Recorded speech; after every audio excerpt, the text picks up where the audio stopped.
City news నేను మీ Sweety. రాష్ట్రంలో వివిధ కారణాలతో మూతపడిన చక్కెర పరిశ్రమలకు ఇవ్వాల్సిన బకాయిలను చెల్లించేందుకు ప్రభుత్వం చర్యలు తీసుకుంటోందని రాష్ట్ర మంత్రి టీజీ భరత్ స్పష్టం చేశారు.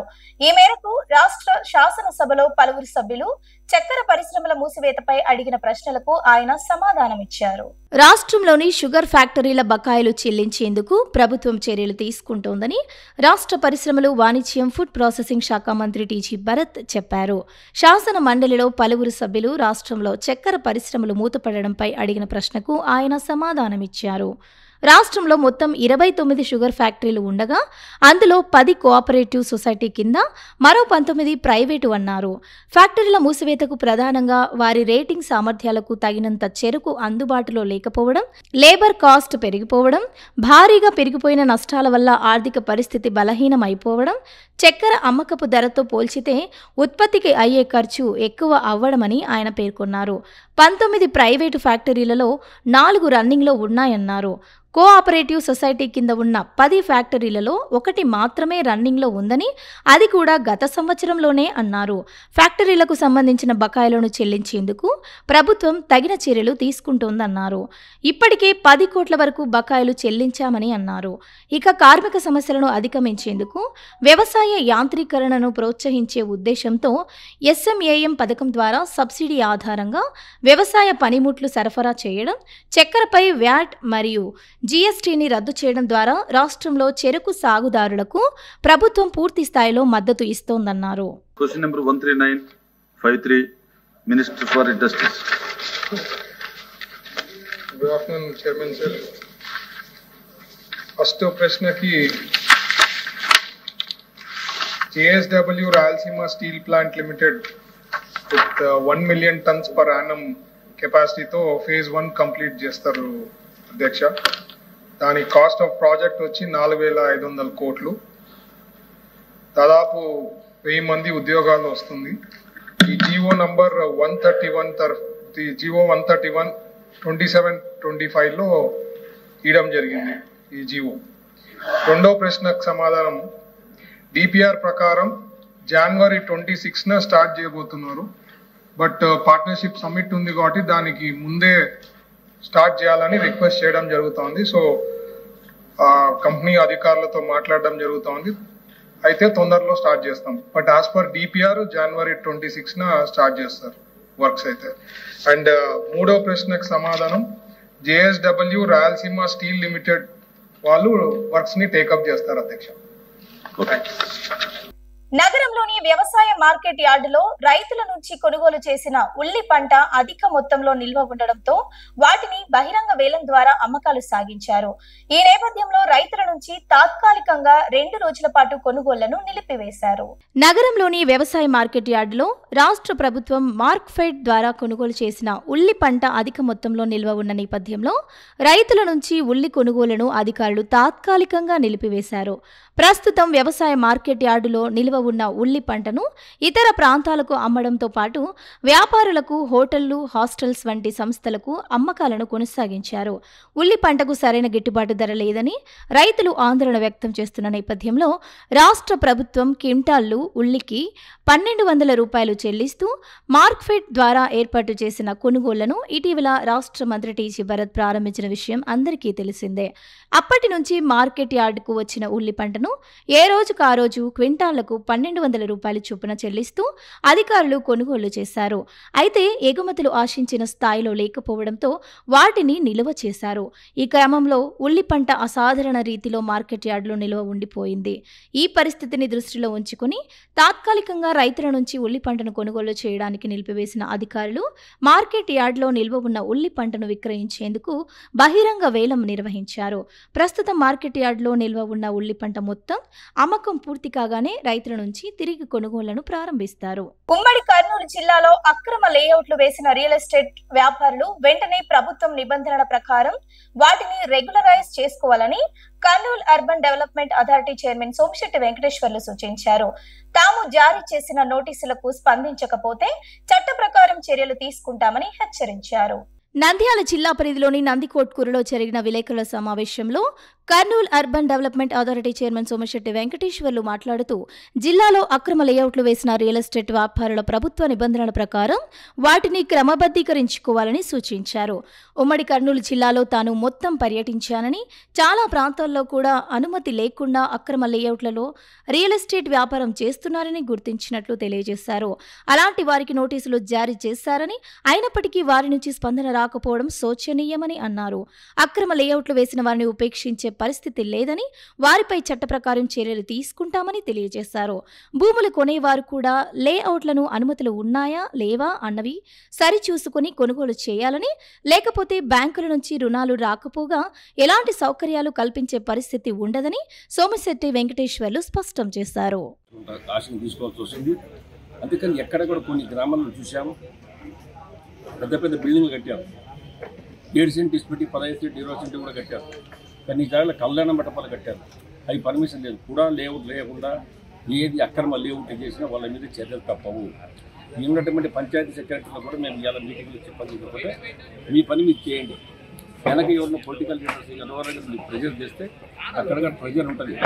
ఏ ప్రెజర్ ఉన్నా, ఏ పొలిటికల్ మాట కూడా మీరందరూ కూడా నోట్ చేసుకోండి, రికార్డు చేయండి.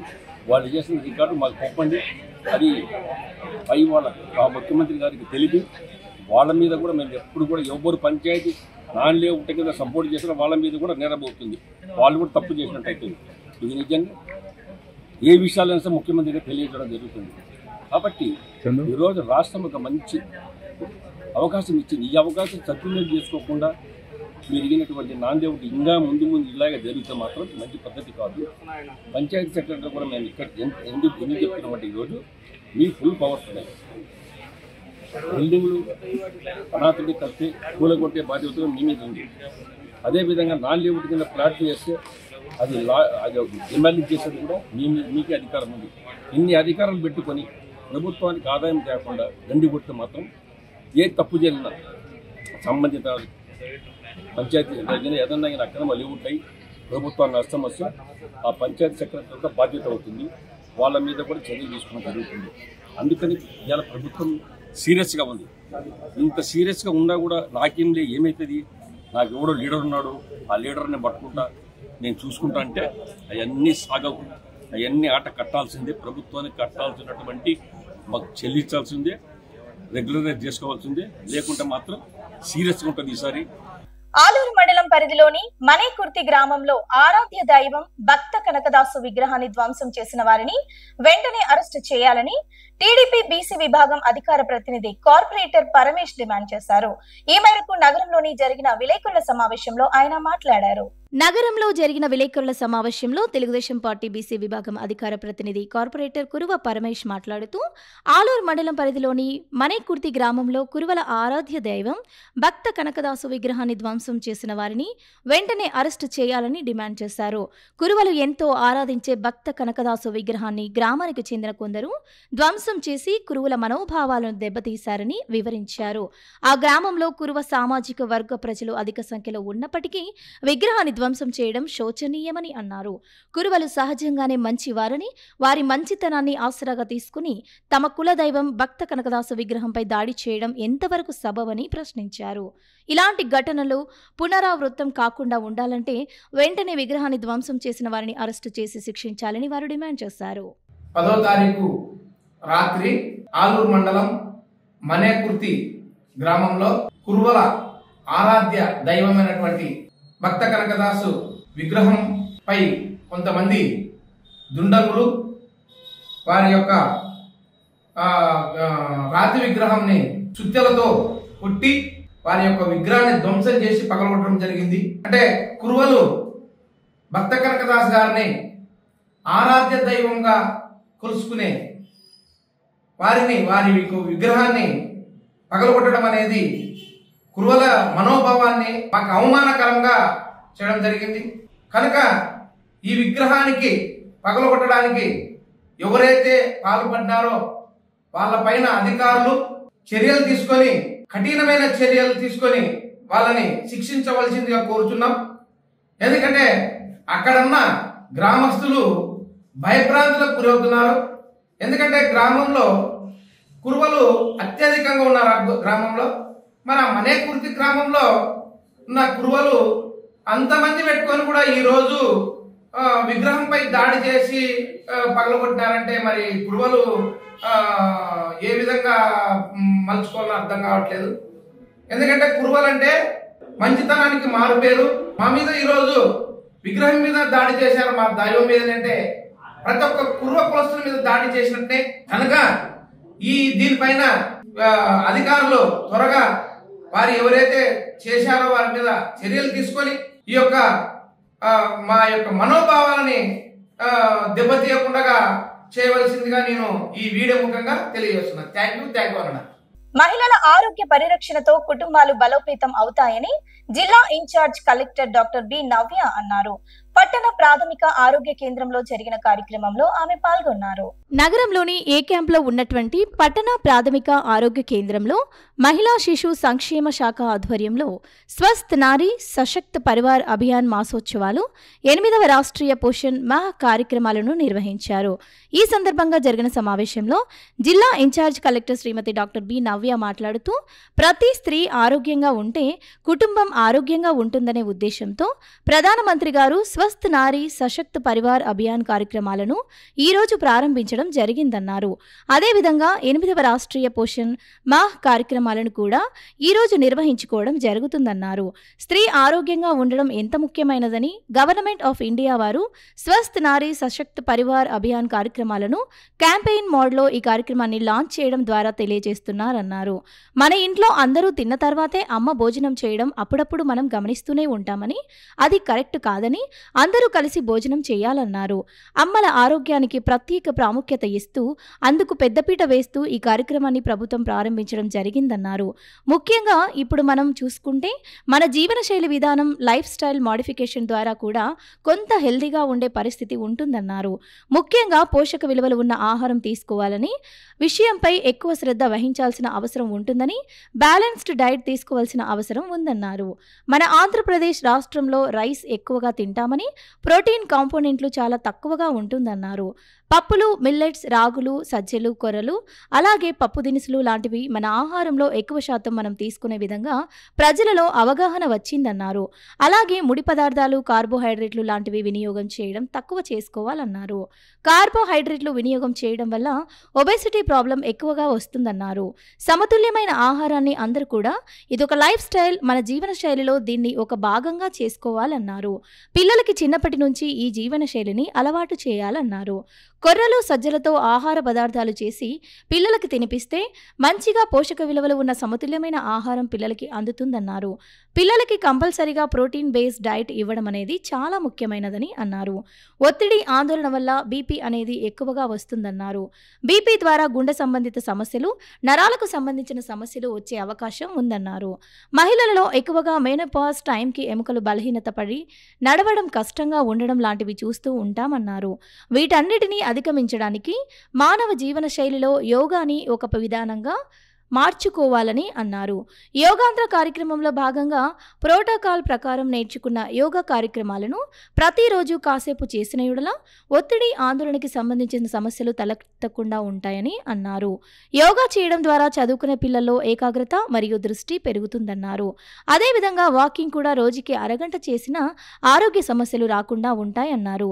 గర్భవతుల ఆరోగ్యం మీద రాష్ట్ర ప్రభుత్వం ప్రత్యేకమైన దృష్టి పెడతారన్నారు. టేక్ హోమ్ రేషన్ కిట్లు, ఐరన్ ఫోలిక్ యాసిడ్ సప్లిమెంటేషన్ను వారికి అందజేస్తూ వాళ్ళ ఆరోగ్యాన్ని ఎప్పటికప్పుడు మానిటర్ చేస్తూ ఉంటారన్నారు. టేక్ హోమ్ రేషన్ కిట్లలో ఇచ్చే ప్రతి పదార్థం కూడా దాంట్లో పోషక విలువలు అన్నీ కూడా ప్రెగ్నెంట్ మహిళలకి అవసరమైనవే అని అన్నారు.